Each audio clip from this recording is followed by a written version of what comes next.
Bonjour à tous, je suis super heureuse de vous retrouver dans cette nouvelle vidéo. Avant de débuter, je voulais vous adresser un immense merci. Merci infiniment parce que la chaîne a dépassé les 500 abonnés. Donc merci pour votre présence, merci pour votre soutien, ça me touche énormément. Et aujourd'hui, on va parler amour de soi. J'aime bien définir l'amour de soi comme étant le fait de prioriser son complet état de bien-être. On est pour moi dans un complet état de bien-être lorsqu'on se sent bien dans son corps, dans sa tête et dans sa vie de manière générale.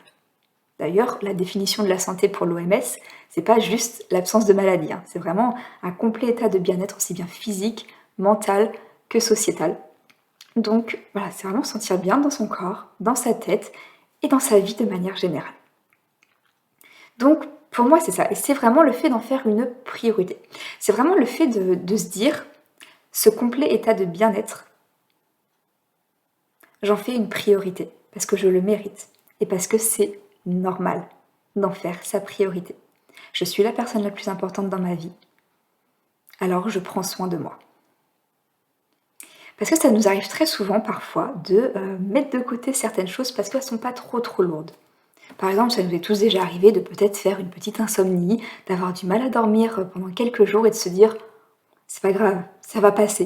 Vous voyez, c'est ce comportement-là, de se dire « c'est pas grave, ça va passer » ou « bon bah je peux rien y faire ». Vous voyez, le fait de mettre de côté certaines choses qui nous provoquent un petit mal-être ou un mal-être important.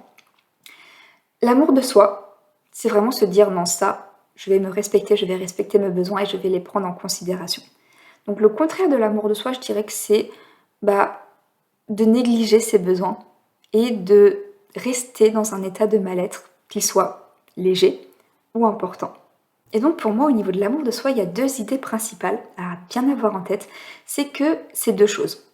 La première, ça va être l'aspect le plus répandu, je dirais, quand on pense à amour de soi, on va penser à prendre soin de soi, à se faire du bien. Donc ça peut être prendre un moment pour soi, se faire un massage, s'offrir un bouquet de fleurs quand on veut célébrer quelque chose. Vous voyez, c'est ces petites attentions au quotidien envers soi-même.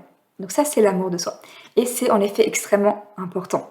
Sauf que c'est pas le seul axe de l'amour de soi. C'est un peu comme dans un couple, si vous faites que ça, que vous mettez que des petites attentions, des petites choses bienveillantes, des petites choses mignonnes, c'est génial. Mais si à côté de ça, vous ne communiquez jamais, il y a des choses qui vous posent problème, mais que vous dites rien, que voilà, il n'y a pas de communication, il n'y a pas d'échange, que chaque fois il y a quelque chose qui va pas, on passe ça sous silence. Je pense que vous avez conscience qu'au bout d'un moment, ça va péter. Et pour la relation qu'on a avec soi-même, c'est pareil. La deuxième sphère, c'est vraiment d'arriver à comprendre, à écouter ses besoins et y répondre. Je m'explique. Très souvent, notre corps, il nous parle. Dans notre vie, quand on commence à être dans un petit état de mal-être, ou sentir que on n'est pas aussi bien qu'avant, c'est souvent parce que il y a quelque chose qu'on doit faire. Il y a une action qu'on doit mettre en place, mais on a peur de ça. Par exemple, si on reprend l'exemple du couple, ça nous arrive parfois qu'il y ait des choses qui nous plaisent pas trop ou des choses sur lesquelles il y a besoin qu'il y ait un changement qui soit fait, mais on peut parfois ne pas l'exprimer par peur du conflit, par peur de déranger, par peur peut-être de la rupture, ça dépend vraiment ce que c'est, mais voilà, il y a une action qui doit être mise en place, parce que notre corps il nous dit tu as besoin d'exprimer ça. Et l'amour de soi, c'est se dire ok, là j'ai un besoin, j'ai ce besoin de passer à l'action, j'ai ce besoin de sortir de ma zone de confort, j'ai ce besoin d'exprimer quelque chose, je respecte mes besoins, même si ça me fait peur, même si les conséquences de ce passage à l'action me fait peur.